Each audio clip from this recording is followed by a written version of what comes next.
J1 está chegando nessa segunda-feira, dia 27 de agosto, última semana do mês. Fique com a gente até 1 da tarde, aqui tem prestação de serviço e muita informação do entorno de Brasília e também de todo o estado. J1 na íntegra, é mais tempo para deixar você bem informado de tudo que rola aqui na nossa região. Hoje a gente vai falar sobre a demissão do policial civil do Distrito Federal, suspeito de ter atirado contra o carro de uma família em janeiro do ano passado, lá em Águas Lindas. A gente mostrou esse caso aqui na época e daqui a pouquinho nós vamos falar mais sobre esse assunto. E você vai ver também. O empresário de Águas Lindas foi vítima de um golpe. Ele foi atraído por um anúncio falso na internet. Bebê de 3 meses morre por falta de vaga em UTI neonatal em Goiânia. No escuro, moradores do bairro Recreio Mossoró, em Cidade Ocidental, reclamam da falta de iluminação. Começa hoje o pagamento da primeira parcela do 13º salário dos aposentados. Produtores rurais de Cristalina estão colhendo bons resultados nesta safra de algodão. E a Torre de TV Digital de Brasília foi reaberta para visitação. Tudo isso você confere agora no J1.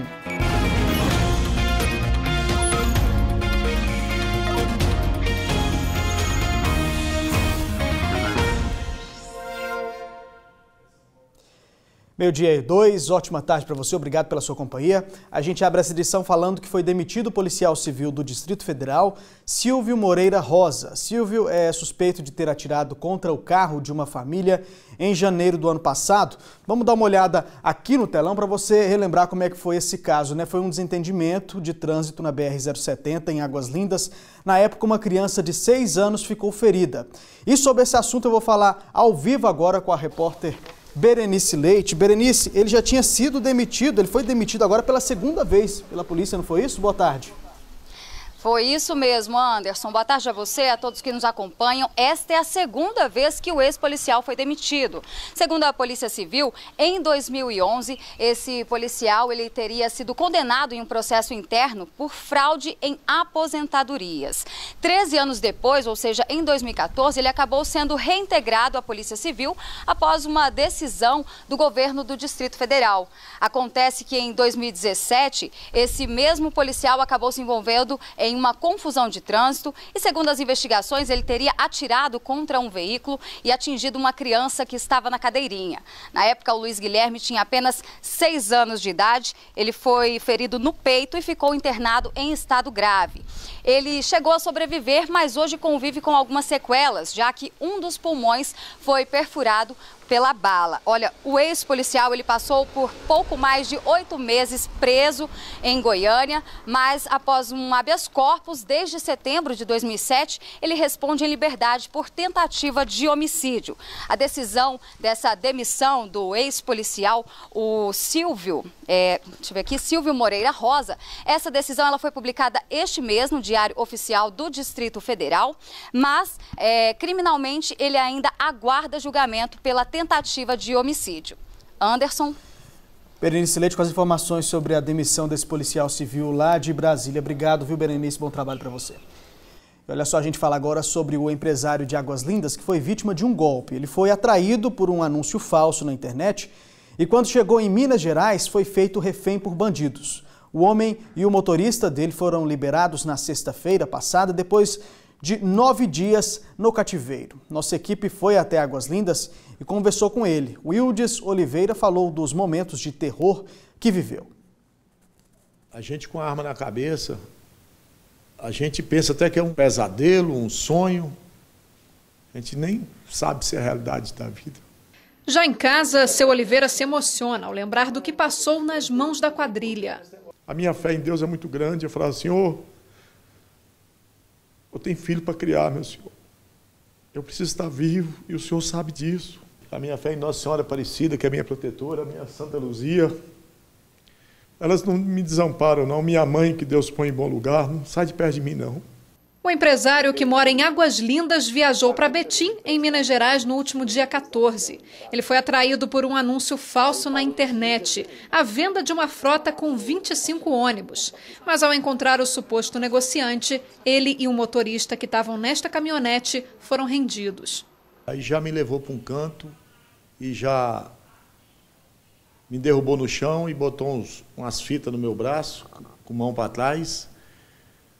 Aí de lá já me levaram para dentro de uma mata. Aí lá que começou a tortura. Aí tentaram cortar o dedo do meu motorista, falaram que ia cortar a orelha dele. No cativeiro, sob a ameaça dos bandidos, o empresário foi obrigado a transferir R$250 mil para contas da quadrilha.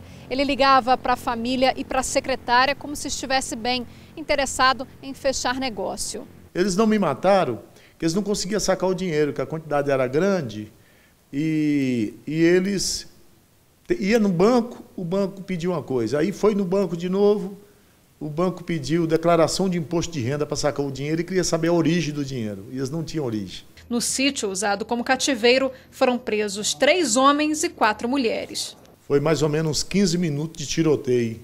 E eu deitado no chão, foi um pânico na vida. Eu não sabia mais nem o que era, porque a gente estava... E eu tenho problema na perna, eu não conseguia nem levantar. Foi até um policial que me levantou do chão. Fica o alerta da polícia, né? Desconfie de anúncios na internet que ofereçam produtos ou serviços com preços muito abaixo do mercado.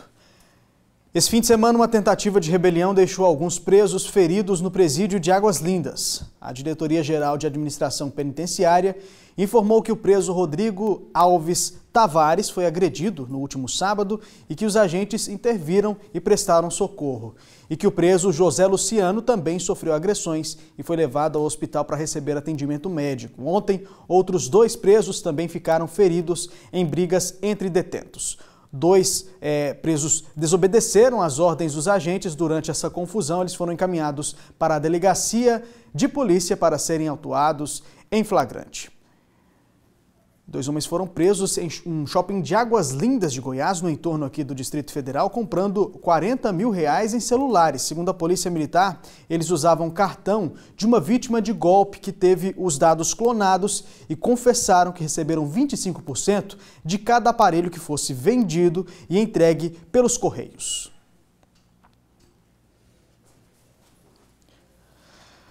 Outro assunto agora, a longa espera do diagnóstico depois de conseguir internação e muita demora também para a vaga na UTI. E a pequena Milena, de 3 meses, não resistiu. A família tentou de tudo quanto é jeito salvar a vida da bebê, né? Até uma decisão judicial obrigando a Secretaria de Saúde de Goiânia a pagar pelo atendimento na rede pública. Mas essa ordem aí da Justiça não foi cumprida e a Milena acabou morrendo. Agora a família busca explicações e quer justiça.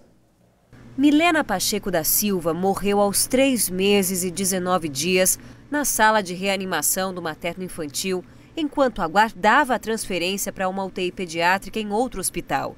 A mãe, que não pôde passar os últimos dias com a filha, teve que buscar a menina no IML. Ela estava na sala de emergência, eles falaram que não podia ficar acompanhante. Aí eles não podiam me dar notícia nenhuma, só no horário de visita. Mesmo sendo tão pequena? Mesmo sendo pequena. Estou muito mal, estou desesperada. Pra mim, meu mundo acabou. A mãe passou 3 meses de cais em cais ouvindo que a Milena tinha refluxo, até que pagou um pediatra particular e um ecocardiograma e descobriu que ela tinha uma doença no coração e precisava de uma cirurgia com urgência. O médico chegou a dizer que não sabia como a menina tinha resistido tanto tempo. A mãe correu para o Cais de Campinas e só conseguiu a internação 3 dias depois. Mas foi para um hospital que não tem o tratamento que ela precisava. A Milena piorou no materno-infantil. Ficou 4 dias aguardando a transferência e morreu. A família disse que ela devia ter ido para o Hospital da Criança, o único que faz a cirurgia pelo SUS em Goiânia, e batalhou muito pela vaga. O tio procurou a Defensoria Pública, que pediu um laudo mais detalhado. Mas o materno-infantil demorou a entregar. Eu cheguei aqui desde as 6h40, eles negaram que era troca de horário. Eu tô aqui, já é 7, vai dar 7h50 e até agora tá a troca de horário. Segundo a família, o laudo foi entregue quase 3 horas depois, mas a defensoria já estava fechada. O tio conseguiu pelas redes sociais a ajuda de um advogado, que encaminhou o caso a um juiz e no sábado mesmo veio a decisão. A Justiça obrigou a Secretaria de Saúde de Goiânia a transferir Milena imediatamente, mesmo que tivesse que pagar a internação num hospital particular, alegando que o atraso poderia resultar na morte da criança. A família disse que a decisão chegou à Secretaria de Saúde no fim do dia. mas não foi cumprida. Fui ligando, eles não me davam nem moral, desligaram na minha cara, falaram, não tem vaga, nós não vamos pagar pela particular. Aí não deu tempo, que a médica falou que ela estava só arruinando, quando foi 11 horas da noite, deu essa notícia. Eu sei que eu quero justiça, porque mesmo com uma ordem judicial, eles negaram o tratamento dela. Eu vou fazer justiça por ela. Eu sei que o dinheiro não vai pagar a vida dela, mas eles têm que pagar pelo que eles fez. Meu Deus, que tristeza, né? O Hospital Materno Infantil disse que somente hoje vai ter acesso ao prontuário da Milena para poder responder por que o tio da bebê teve que esperar horas pelo relatório médico mais detalhado. A Secretaria de Saúde de Goiânia disse que infelizmente não havia leitos disponíveis nem pelo SUS e nem pela rede particular para a criança ser transferida. A Secretaria disse também que o Hospital da Criança é o único que poderia atender o caso em Goiás. Disse que recebeu a determinação da Justiça e estava dentro do prazo para cumprir a decisão, mas ainda não havia surgido o leito. Diante da gravidade, a criança foi transferida para o materno infantil, onde recebeu todo o suporte até que a vaga fosse liberada. Outro assunto agora, um acidente num parque de diversões deixou 4 adolescentes feridas na madrugada de sábado para domingo em Ceres. As vítimas todas de 16 anos estavam num brinquedo que imita o movimento de ondas de surf. Quando a trava de segurança abriu, as adolescentes foram arremessadas. Uma delas está em estado grave. O parque de diversões foi montado no centro da cidade, onde acontecia a Feira Anual de Indústria e Comércio. O acidente foi nesse brinquedo chamado surf. Esse brinquedo faz movimentos para as laterais, simulando a prancha numa onda. No momento do acidente, 4 adolescentes estavam lá. 3 foram arremessadas para fora e uma caiu no assoalho do equipamento. Tatiele Carvalho Evangelista teve ferimentos leves, está com dores e disse que o brinquedo estava muito rápido, além do normal. Quando começou a girar, eu percebi que estava solto, porque por eu estar na ponta, quando fazia as voltas, eu ia para a lateral. Foram umas 2 vezes que eu quase caí, eu pressionando a barra e gritando para ele que estava aberto, só que ele não escutava. Thalia Aparecida Pires e Mariane Oliveira Dias estão no Hospital Ortopédico de Ceres. Elas tiveram fraturas e passaram por cirurgia. Mariane chegou a quebrar um dos punhos e um dos tornozelos. A irmã dela estava nos estandes da feira quando o acidente aconteceu. Cheguei lá e minha irmã já estava jogada no chão, do lado do brinquedo. A mãe da Thalia disse que vai levar o caso à justiça. O pouco que a minha filha conseguiu dormir, ela acordou gritando, assustada, achando que estava sendo arremessada novamente. A outra garota, Isabela do Amaral Vieira, está em estado gravíssimo no Hospital de Urgências em Anápolis. Ela teve traumatismo craniano, várias lesões e hemorragia. O irmão dela viu o acidente de perto. Quando eu vi a parte, só vi o estralo, aí do nada eu vi minha irmã já saindo, voando para fora e caindo assim de cara, assim.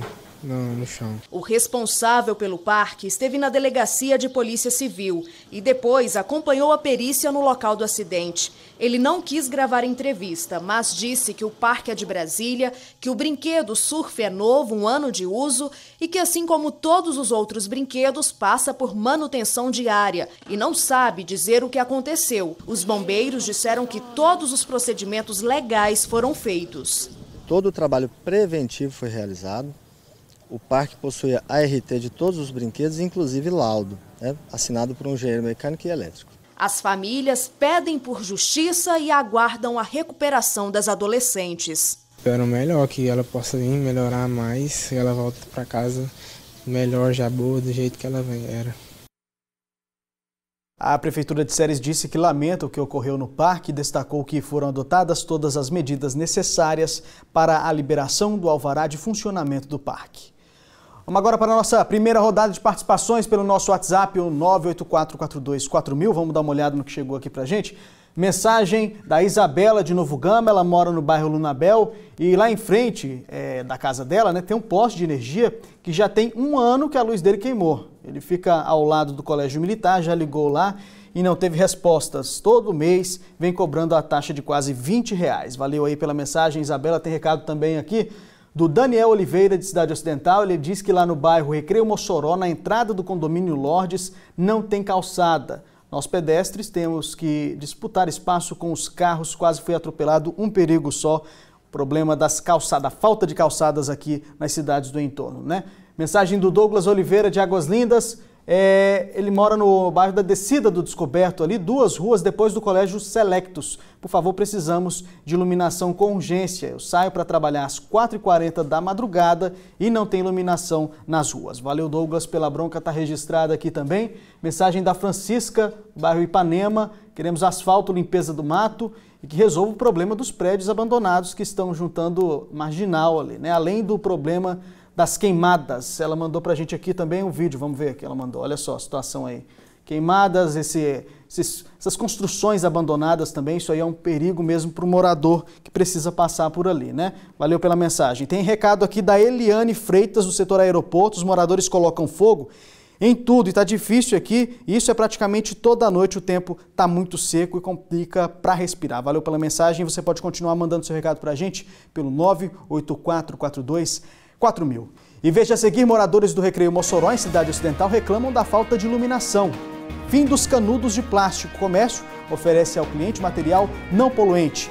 E começa hoje o pagamento da primeira parcela do 13º salário dos aposentados. Agora, 12h17, nós voltamos daqui a pouco.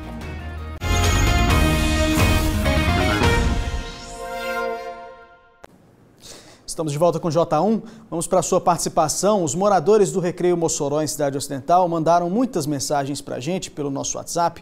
Eles estão indignados com a falta de iluminação em alguns pontos do bairro. Eles dizem que os assaltos são constantes, mas isso é só um dos vários problemas que tem por lá. Segundo os moradores, a Prefeitura disponibilizou um WhatsApp para contato, só que as mensagens nunca são respondidas. O repórter Pablo Lemos e o cinegrafista Francisco Oliveira foram lá conferir a bronca desses moradores e a gente confere isso agora. Rodou. Uma das mensagens foi enviada há uma semana. O Daniel também tentou contato por telefone. Já entrei em contato, não atende o telefone da prefeitura e não temos a resposta. E os problemas são numerosos. Falta de iluminação, o descaso com os buracos, a falta de uma calçada decente que nós podemos praticar uma atividade física até a entrada lá da cidade. Então a gente aqui do Recreio Mossoró estamos largados. A falta de resposta tem causado muita indignação. O sentimento é de tristeza. A gente fica a mercê das coisas, né? Então o que nós esperamos hoje é que possa trazer coisas melhor para a gente, né? Para nossa comunidade, que eu acho que nós merecemos, né? Quem vem de ônibus para casa à noite tem que parar lá na frente da avenida e vir no escuro. É algo ruim para a gente, assim, ter que andar tanto e ainda andar com a infraestrutura que tem, né? Que é uma coisa ruim. A gente tem que, se quiser desviar dos carros, a gente tem que andar dentro do barro. Esta aqui é a entrada principal da quadra 9 do Recreio Mossoró. É a entrada principal, mas também é a entrada do medo de quem mora aqui.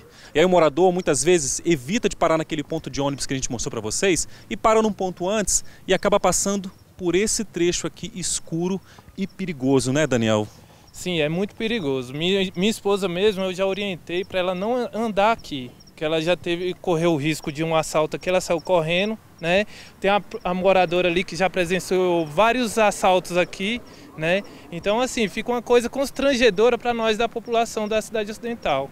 Escuridão aqui, escuridão ali também.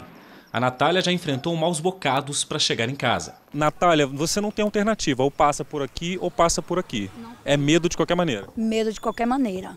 E assim, a gente fica à mercê, né? Já presenciei vários assaltos com arma de fogo, com arma branca. Inclusive, uma vez eu e meu esposo acudimos um casal, gritamos, né, com um tom alto, eles se assustaram e largaram o casal de mão. Vamos tomar providência com iluminação, com policiamento, é isso que nós precisamos aqui para a cidade ocidental. Sobre a questão da iluminação, a assessoria de imprensa da Prefeitura disse que o local só possui rede de alta tensão e que por essa razão compete à Enel fazer a manutenção. A nota diz ainda que a Prefeitura vai acionar a Enel para resolver esse problema. Já sobre o projeto para a obra de galerias de águas pluviais lá no Recreio Mossoró, a assessoria disse que aguarda a aprovação da Caixa Econômica Federal, que é quem vai financiar a obra. Após a aprovação, o setor de convênios fará a gestão do projeto de passeio público, que é uma das prioridades lá do bairro. Vamos falar agora sobre boas práticas ambientais. Bares e cafés de Brasília começam a investir em uma ideia ecologicamente correta, que no Rio de Janeiro já é lei. Substituiu aí os canudos de plástico ou outros materiais para os materiais não poluentes. É quase automático. Se for água de coco ou latinha, lá vem o canudo. Eu assisto televisão 24 horas, eu já vi que é poluente. E é mesmo. Especialistas dizem que cada canudinho de plástico demora até 200 anos para se decompor. É muito tempo, né? E prejudica bastante, né? O meio ambiente. E a gente usa tão rapidinho, quando a bebida acaba, vai direto para o lixo. E é por isso que os canudos de plástico se tornaram o mais novo vilão do meio ambiente, porque se desintegram em vários pedaços e acabam sendo engolidos por animais nos rios e oceanos. Em alguns países da Europa, existe um outro canudo que substitui esse canudo atual que nós usamos aqui, que seria um canudo biodegradável, que não ia prejudicar a natureza, o meio ambiente. No Rio de Janeiro já é o que acontece. Agora é proibido usar canudos de plástico em quiosques, bares e restaurantes cariocas. A lei aprovada no mês passado estipula multa de R$3 mil aos estabelecimentos que descumprirem a regra. E esse valor ainda pode ser multiplicado em caso de reincidência. Aqui no DF ainda não tem lei sobre isso, mas comerciantes estão por conta própria mudando essa oferta. Nesse café da 310 Sul, os canudos são de vidro. Evita que dê mais degradação ambiental, mais problemas de saúde pública que podem estar relacionados aí com lixo em excesso. Desnecessário ter um canudo de plástico para tomar. E canudo de vidro ficou sensacional, muito gostoso. O café também, muito bom. E depois do uso, é só lavar e tá pronto para o próximo cliente. Tá limpinho agora.